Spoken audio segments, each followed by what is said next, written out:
Hello, in this video we're going to talk about diabetes pathophysiology. This is an overview, specifically focusing on diabetes type 2. Diabetes type 2 is a problem where the hormone insulin, which is normally secreted by the pancreas, does not actually work properly. The pancreas is an organ sitting behind the stomach and secretes many things for digestion, but also it produces and secretes hormones which are very important for metabolism. One of these hormones is insulin, which is produced in response to high blood glucose. An example is after we eat. Glucose enters our blood, and then here it will stimulate the pancreas to produce insulin.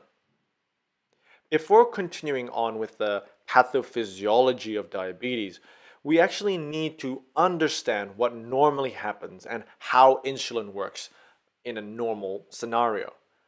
So again, here is the circulation, here is the liver, and here is the pancreas. The pancreas is the organ that produces insulin, and here is the adipose tissue, fat basically, and here is the muscle cells, skeletal muscles. And on these organs, on these cells of these organs, there are receptors for insulin. So again, high blood glucose will stimulate insulin production and insulin release from the pancreas. The insulin will then target these different organs by binding onto insulin receptors or insulin sensitive proteins, with the sole purpose of decreasing blood glucose levels.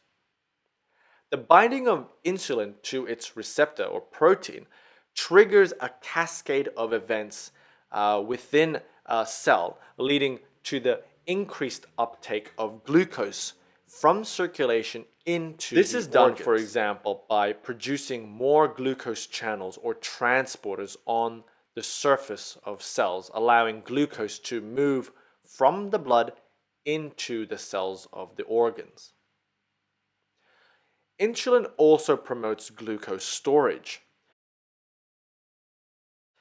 In the liver, insulin stimulates glycolysis and glycogenesis to store glucose as glycogen. Insulin also stimulates glucose to be stored as fat, which will be subsequently transported to adipose tissue. So going back to our first diagram, remember, high blood glucose stimulates insulin release. In type 2 diabetes, there is insulin resistance, which means that the receptors insulin works on usually does not actually work properly or as effectively. And so insulin essentially does not work properly on liver, adipose tissue, and skeletal muscle. And as a result, there will be high blood glucose levels for longer periods of time. Now, insulin resistance occurs because of a variety of factors, including genetics, family predisposition, bad eating habits, and also obesity.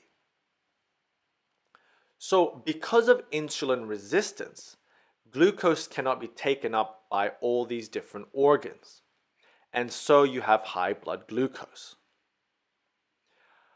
Because there is high blood glucose, the pancreas is told to secrete more insulin, despite not changing the fact that insulin sensitivity is present.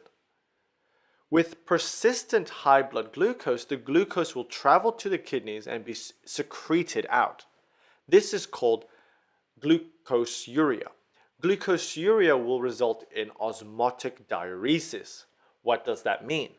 Well, glucose will essentially drag water with it because it is a solute. And so the person will start peeing more, polyuria.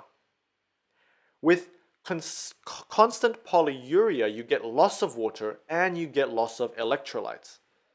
The loss of water and the loss of electrolyte leads to two main things. One, dehydration because of the loss of water, and two, hyperosmolar state. Hyperosmolar state is a medical emergency which will not be really discussed here. The dehydration will stimulate the brain to drink more water, so we get polydipsia. Insulin resistance can actually lead to polyphagia, which means the urge to eat more or the feeling of hunger. And how does this happen? Well, if there is high blood glucose and it doesn't go into the tissues that need it, the organ will say, hey, I'm not receiving enough food, feed me. And so you get polyphagia. Prolonged dehydration in serious cases can lead to renal failure because of the decrease of blood flow going to the kidneys. Remember that insulin has many functions in the liver, and because of insulin resistance, glucose is not stored properly. Instead, you can get the opposite. You can get the liver actually releasing more glucose in the attempt to supply the organs that need it. It is important to know that with prolonged insulin resistance, eventually the cells in the pancreas that produces insulin, called the beta cells, these beta cells will atrophy because the body is not responding to the insulin properly. And so this will further cause problems, and the person who has diabetes will eventually need to be on insulin injections to compensate.